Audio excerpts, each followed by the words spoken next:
یہ بات تو روز اول سے آیا ہے کہ مردوں کو اپنی خاندان کی فلاح و بہبود کے لیے محنت کرنا پڑتی ہے، اور اس اثناء میں انہیں گھر سے باہر اور دور دراز کے علاقوں میں اور بہت دفعہ اپنے ملک سے باہر بھی جانا پڑتا ہے تاکہ وہ اپنے کنبے کی بہتر طریقے سے فلاح و بہبود کر سکیں۔ بسم اللہ الرحمن الرحیم۔ السلام علیکم۔ آج کی ویڈیو میں آپ سب کو خوش آمدید۔ تمام تعریفیں اللہ رب العزت کے لیے، بے شمار درود نبی اکرم صلی اللہ علیہ وسلم اور آپ کی آل پر۔ امید ہے ویڈیو دیکھنے والے خواتین و حضرات خیر و عافیت سے ہوں گے۔ اگر آپ کسی پریشانی کا شکار ہیں تو اللہ آپ کے تمام مسائل حل کرے، آپ کی زندگیوں میں برکتیں لے کے آئے۔ ایک دوسرے کی مدد کیا کریں۔ چھوٹی سے چھوٹی کی گئی مدد جو خالص اللہ کی رضا کے لیے ہوتی ہے، وہ کبھی کبھار بہت بڑی مصیبتوں سے ہمیں بچا لیتی ہے۔ آج کی ویڈیوز بھی بہت خوفناک ہیں۔ مزید ٹائم ضائع کے بنا چلتے ہیں آج کی ویڈیو کی طرف۔ برائے مہربانی ویڈیوز مکمل دیکھیے گا۔ پسند آئے تو کمنٹ میں اپنی قیمتی رائے کا اظہار ضرور کیجیے گا، اور اگر پسند نہ بھی آئے تو اپنی رائے ضرور دیجیے تاکہ میرے کانٹینٹ میں بہتری آ سکے۔ آپ کا بہت بہت شکریہ۔ میرا نام جنید ہے۔ میں نے انٹرمیڈیٹ کا امتحان جب پاس کیا تو میں کچھ دنوں کے لیے فری تھا۔ ابھی آگے تعلیم جاری رکھنا بھی تھوڑا سا مشکل تھا۔ میرے پاس اپنا موٹر سائیکل موجود تھا۔ میں نے سوچا میں وقت کو ضائع نہ کروں اور اپنے لیے اور اپنی فیملی کے لیے کچھ پیسے ہی کما لوں۔ اسی سوچ کو سامنے رکھتے ہوئے میں نے بہت سارے ریسٹورانٹس پہ اور کھانے والی جگہوں پہ ڈیلیوری بوائے کی جاب کے لیے اپلائی کیا۔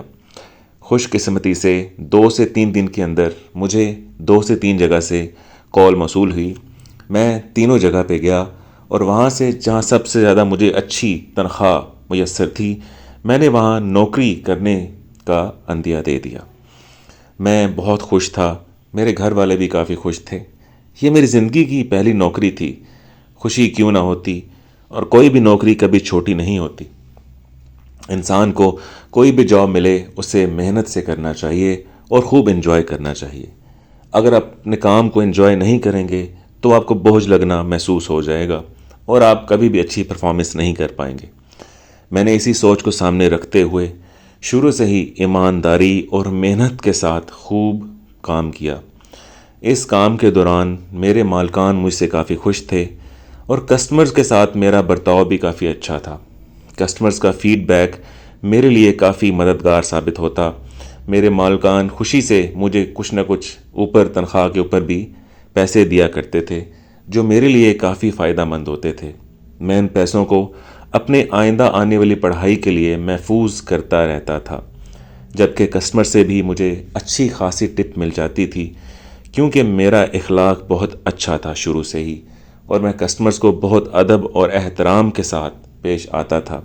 وہ میرے رویے سے اتنے متاثر ہوتے کہ مجھے کبھی کبھار 1000-1500 روپے تک کی ٹپ خوشی سے دے دیا کرتے، جو کہ میرے لیے بہت زیادہ ہوتی۔ ہمارے ملک میں اتنی بڑی ٹپ ڈیلیوری ڈرائیورز کو شاید کم ہی ملتی ہے۔ کیا پتہ کبھی کسی کو اس سے زیادہ بھی ملی ہو، لیکن میرے لیے کبھی کبھار اتنی بڑی ٹپ ملنا بہت بڑی ہوتی تھی۔ جب مجھے اتنی بڑی ٹپ ملتی تو میں اپنے گھر والوں کے لیے کھانے والی اچھی اچھی چیزیں لے کے جاتا۔ میری ایک چھوٹی بہن بھی ہے جس کے لیے میں نے بہت ساری پیاری پیاری چیزیں خریدیں، کیونکہ لڑکیوں کے بڑے ارمان ہوتے ہیں کہ ان کے بھائی ان کے لیے چیزیں لے کے آئیں۔ تو میں اپنی حیثیت کے مطابق اپنی والدہ، اپنی چھوٹی بہن اور اپنے والد کے لیے کچھ نہ کچھ لے کے جایا کرتا تھا۔ وہ میرے سے کافی راضی تھے، لیکن میری والدہ کی خواہش تھی کہ میں صرف اس جاب کا ہو کے نہ رہ جاؤں، اپنی تعلیم بھی حاصل کروں۔ میں نے انہیں سمجھایا کچھ عرصے کے بعد یقیناً میں اپنی تعلیم کی طرف لوٹ کے آؤں گا، لیکن ابھی گھر کے حالات بھی ایسے ہیں اور مجھے اس نوکری میں کافی مزہ بھی آ رہا ہے اور اچھے پیسے بھی بن رہے ہیں۔ میں تھوڑے تھوڑے پیسے ساتھ میں جمع کرتا جا رہا ہوں تاکہ جب میں یونیورسٹی میں جاؤں تو اس کی فیسیں آسانی سے ادا کر سکوں، تاکہ آپ لوگوں کے بھی اوپر اتنا بوجھ نہ آئے۔ میرے والدین جب یہ میری باتیں سنتے تو مجھے ڈھیروں دعائیں دیتے۔ آج جو مجھے ڈیلیوری کا آرڈر ملا تھا وہ مجھے DHA لاہور میں فوڈ لے کے جانی تھی۔ یہاں سے پہلے اس رہائش سے ہمیں پہلے کبھی آرڈر نہ آیا تھا۔ ہمارے بہت سارے کسٹمر ریگولر تھے جو عموماً اکثر و بیشتر ہمارے ریسٹورانٹ پہ کھانے کا آرڈر کیا کرتے تھے۔ یہ ایک نئے کسٹمر کا آرڈر تھا۔ وہ آرڈر دینے والی ایک خاتون تھی، جس نے اچھا خاصا کھانا آرڈر کیا تھا۔ بل دیکھ کے میں حیران ہو گیا، تقریباً 39,890 روپے بل تھا۔ میں نے کہا لگتا ہے کافی سٹرونگ پارٹی ہے اور امید ہے آج مجھے اچھی خاصی ٹپ ملے گی۔ یہ ایک انسانی فطرت ہے، جب آپ کو کوئی چیز ملنا شروع ہو جائے تو یقیناً آپ کی طلب اور لالچ بڑھ جاتی ہے۔ میں یقین سے تو نہیں کہہ سکتا کہ مجھے حرص یا لالچ تھی، لیکن مجھے یہ خواہش ضرور ہوتی تھی کہ مجھے بہت ساری ٹپ ملے تاکہ میں اپنی آئندہ پڑھائی کے لیے اچھے خاصے پیسے جمع کر سکوں اور اپنے والدین پہ کم سے کم بوجھ ڈالوں، کیونکہ میرے والد صاحب ایک ریڑھی باندھ تھے۔ وہ ریڑھی پہ فروٹ اور سبزی وغیرہ بیچا کرتے تھے اور جتنی کمائی ہوتی بمشکل گھر کا کرایہ اور دوسرے اخراجات وہاں سے پورے ہوتے تھے۔ اب جب سے میں نے نوکری شروع کر دی تھی تب سے گھر کے حالات الحمدللہ بہتر ہونا شروع ہو گئے تھے۔ میں اپنے والد صاحب کا ہاتھ بٹا رہا تھا، لیکن جیسا میں نے پہلے کہا ان کی خواہش تھی کہ میں اعلیٰ تعلیم حاصل کروں، اس کے لیے میں بھرپور محنت کر رہا تھا۔ خیر فوڈ تیار ہوا۔ میں نے اپنے باکس، دو میرے پاس باکس تھے اور دو بیگ لٹک رہے تھے جن میں کھچا کھچ کھانا بھرا ہوا تھا۔ میں اپنا بل ریسیو کیا اور جانے سے پہلے وہاں کے مینیجر نے اس خاتون کے نمبر پہ بیل دی۔ خاتون نے فوراً سے کال اٹھائی۔ اس نے کہا میڈم ہم آپ کا کھانا بھیجنے جا رہے ہیں، کیا آپ کھانا ریسیو کرنے کے لیے تیار ہیں، گھر پہ موجود ہیں؟ خاتون نے کہا جی ہم انتظار کر رہے ہیں، ہمارے کافی مہمان آئے ہوئے ہیں، براہ مہربانی کھانا بھیج دیجیے۔ میں کھانا وہاں سے لے کے چل پڑا۔ تقریباً 15 سے 20 منٹ کے بعد میں اس ایڈریس پہ پہنچ گیا۔ رات کے تقریباً 9:30 کا ٹائم تھا۔ اس گلی میں کوئی بھی موجود نہیں تھا۔ گھر کارنر پہ تھا، گلی کے بالکل اینڈ پہ گھر موجود تھا جس کے باہر ایک لائٹ جل رہی تھی۔ گھر کافی بڑا اور شاندار لگ رہا تھا، لیکن اتنا بڑا کھانا آرڈر کرنا مجھے تھوڑا سا تعجب لگ رہا تھا، کیونکہ گھر میں مجھے کوئی آواز سنائی نہیں دے رہی تھی، نہ ہی باہر گاڑیاں کھڑی ہوئی تھیں جن سے لگتا کہ اس گھر میں کافی لوگ موجود ہیں۔ میں نے خیر گھر کی بیل بجائی۔ تھوڑی دیر کے بعد اندر سے ایک خاتون کی آواز آئی۔ میں نے کہا جی میں کھانا دینے آیا ہوں۔ اس خاتون نے فوراً سے دروازہ کھول دیا۔ وہ ایک خوبصورت خاتون تھی اور ویسٹرن ڈریس میں میرے سامنے کھڑی ہوئی تھی۔ اس نے کہا اگر آپ برا نہ مانیں تو کیا یہ کھانا آپ اندر تک لا سکتے ہیں؟ بدقسمتی سے اس وقت گھر کے ملازم موجود نہیں ہیں، وہ چھٹی پہ جا چکے ہیں۔ میں نے بالکل کسی تردد کے بغیر کہا جی میڈم میں ضرور آپ کے لیے کھانا اندر لا سکتا ہوں۔ جیسے ہی میں نے کھانا سارا پکڑا وہ خاتون سائڈ پہ ہٹ گئی۔ مجھے 2 سے 3 چکر لگے کھانا اندر تک رکھنے کے لیے۔ کھانا اندر ڈائننگ ٹیبل پہ میں نے جا کے رکھ دیا، لیکن حیران کن طور پہ گھر میں مجھے نہ تو کوئی آواز آئی نہ ہی کوئی اور شخص موجود تھا۔ میں یہ دیکھ کے تھوڑا سا حیران ہوا، 39,800 کچھ روپے کا کھانا آخر اس نے کس کے لیے منگوایا ہے؟ شاید اس کے مہمان متوقع ہوں گے، لیکن ابھی تک تو اس کے علاوہ گھر میں کوئی بھی موجود نہیں تھا۔ گھر کی تمام روشنیاں مدھم تھیں، کہیں بھی کوئی بہت زیادہ روشنی نہیں جلائی گئی تھی۔ میں نے کھانا رکھا، خاتون کے ہاتھ میں بل دیا۔ انہوں نے جب بل دیکھا تو انہوں نے مجھے 40,000 روپے دیے اور ساتھ میں مجھے 2,000 روپے ٹپ بھی دی۔ میں ان سے ٹپ لے کے بہت خوش ہوا۔ میں نے ان کا شکریہ ادا کیا اور میں نے کہا میڈم امید آپ کو کھانا پسند آئے گا، دوبارہ بھی آرڈر کیجیے گا۔ اس نے میری جانب دیکھا۔ جب میں نے اس کی جانب دیکھا مجھے اس کی آنکھوں میں عجیب سی کوئی چیز محسوس ہوئی، عجیب سی چیز جو کہ میں بیان نہیں کر سکتا۔ مجھے اپنے جسم میں جھرجھری سی محسوس ہوئی۔ میں نے کہا جی میں چلتا ہوں۔ آگے سے بولی کیا تم کھانا کھانا چاہو گے؟ میں نے کہا نہیں میڈم یہ میری نوکری کا ٹائم ہے، میں یہاں سے جانا چاہوں گا۔ میں اسے اجازت لے کے جیسے ہی واپس پلٹا دروازہ زور سے خود بخود بند ہو گیا۔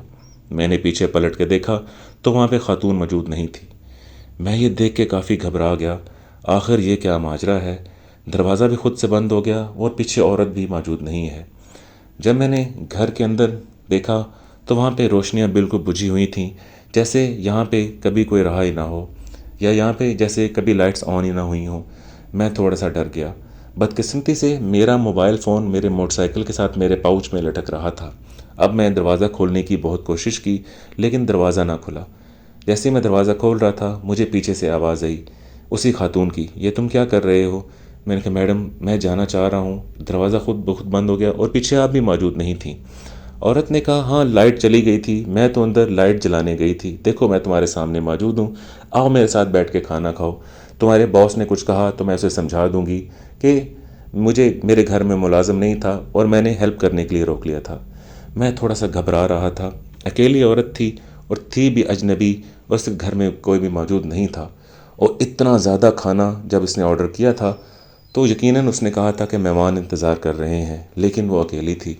میں اس کے اصرار کرنے پر مجبور ہو کے اس کے ڈائننگ ٹیبل پہ بیٹھ گیا۔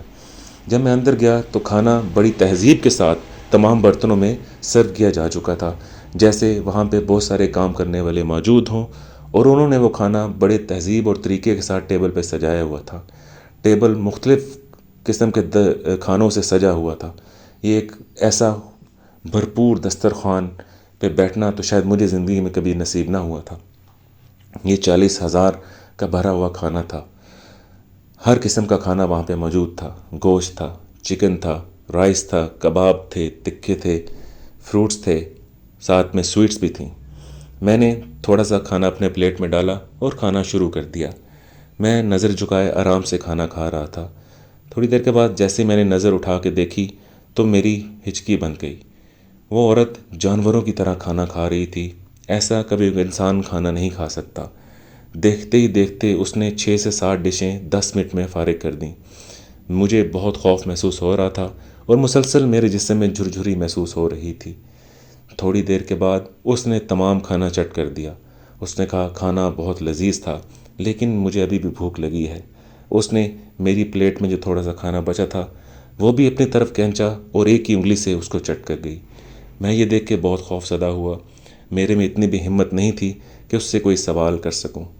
تھوڑی دیر کے بعد اچانک اندھیرا ہو گیا اور جیسے ہی دوبارہ روشنی ہوئی وہاں پہ نہ تو کوئی برتن موجود تھا نہ ہی وہ عورت موجود تھی۔ میں نے موقع کا فائدہ اٹھایا اور باہر کی جانب بھاگنا چاہا۔ بھاگتے بھاگتے میں جب دروازے پہ پہنچا تو حیران کن طور پر دروازہ کھلا ہوا تھا۔ دروازہ کھلتے ہی میں نے باہر دیکھا میری بائک کھڑی تھی۔ میں نے فوراً سے بائک سٹارٹ کی اور وہاں سے بائک بھگا دی۔ میں وہاں پہ پہنچا۔ میں اب سوچ رہا تھا کہ اپنے باس کو یہ سارا ماجرا بتاؤں یا نہ بتاؤں۔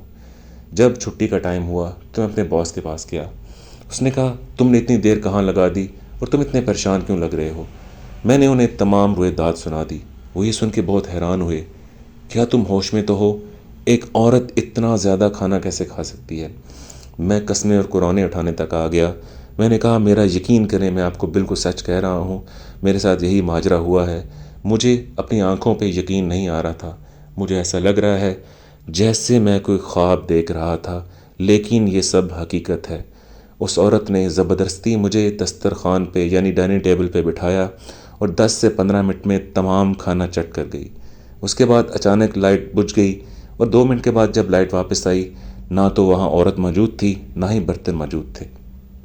میرے باس نے ہمت کرتے ہوئے جب اس نمبر پہ دوبارہ بیل کی تو آگے سے آواز آئی یہ نمبر کسی کے استعمال میں ہے ہی نہیں۔ ہم کافی حیران ہوئے۔ میں اور میرا باس دن کے ٹائم یعنی کہ ہمارا ریسٹورانٹ 4 بجے کے بعد کھلتا تھا، ہم تقریباً 3 بجے اس گھر کے آگے موجود تھے۔ گھر پہ تالا پڑا ہوا تھا اور دیکھنے میں لگتا تھا جہاں جیسے ہی گھر کافی عرصے سے بند ہے۔ پتے گرے ہوئے تھے، درخت کی ٹہنیاں گھر کے اندر جھکی ہوئی تھیں اور کافی زیادہ پتے اس کے جلے ہوئے تھے، جیسے کسی نے کبھی اس کی دیکھ بھال نہ کی ہو۔ ایک سبز کلر کا بہت بڑا کپڑا جہاں پہ گاڑیاں کھڑی ہوتی ہیں وہاں پہ پڑا ہوا تھا، جو کہ جگہ جگہ سے موسم کے اثرات کی وجہ سے پھٹا ہوا تھا۔ میں یہ دیکھ کے حیران ہوا۔ میرے باس نے پوچھا کیا یہی ایڈریس تھا؟ میں نے کہا جی بالکل یہی ایڈریس تھا، یہ بل بھی آپ کے پاس کاپی موجود ہے، اس پہ بھی یہ ایڈریس لکھا ہوا ہے۔ لیکن رات کو نہ تو یہ درخت میں نے یہاں پہ دیکھا اور نہ ہی یہ ہرا کپڑا یہاں پہ موجود تھا۔ میرے باس نے کہا شاید اندھیرے کی وجہ سے تمہیں نظر کا دھوکہ ہوا ہوگا، ایڈریس تو یہی ہے لیکن یہاں تو تالا پڑا ہوا ہے اور یہ گھر فور سیل لکھا ہوا ہے۔ اس گھر کا بورڈ یہی نشاندہی کر رہا ہے کہ مالکوں نے یہ گھر بیچنے کے لیے رکھا ہوا ہے۔ خیر ہم وہاں سے پلٹے۔ دوبارہ نہ تو اس گھر سے کبھی ہمیں کال ریسیو ہوئی اور نہ ہی میں نے اس جانب جانے کی ہمت کی۔ گائز یہ تھی آج کی کہانی۔ اگلی کہانی تک اپنا بہت سارا خیال رکھیے گا. اللہ حافظ.